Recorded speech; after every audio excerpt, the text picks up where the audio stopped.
Să fie ca un magnet. Bună, sunt Cupeș Alexandru, am 16 ani. De la 15 ani îmi doresc să-mi pun aparat dentar, dar de când un prieten a venit și mi-a explicat și mi-a recomandat să-mi pun aparatul, deoarece și el a avut aceeași problemă și am văzut la el rezultate foarte bune, atunci am început să insist și i-am convins pe părinți să mă aduc aici să-mi pun aparat dentar.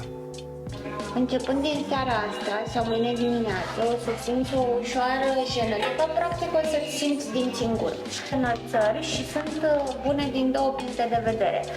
Unu, ca să nu ne lasă să mușcăm pe dinți și atunci să ne fie un pic mai comod. Și din al doilea rând, ca să putem să începem să lucrăm deja și pe mușcătură, pentru că în momentul în care dinții sunt în contact, se pupă așa. Și în momentul în care îi scoatem din contactul ăsta, ni se mișcă puțin mai repede, știi? Avem rezultate un pic mai rapide. Te rog frumos, chiar dacă te vezi cu dinții drepti, să mă lași să-mi fac treaba și să nu încep să mă întreb după vreo 6 luni, când tu o să fii deja cu dinții drepti, deci mai ținem aparat. Da?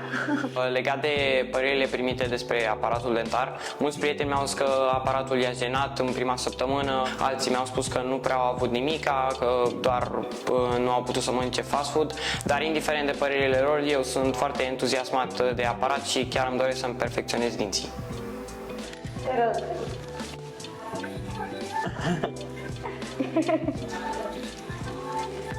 Cum e? E mișto. Chiar e mișto, chiar îmi place. Îți place, nu? Și mie mi-a plăcut, să știi. Să-l porți, să nu poți, să-l porți cu drag, să ai grijă de el. Eu? Da, wow.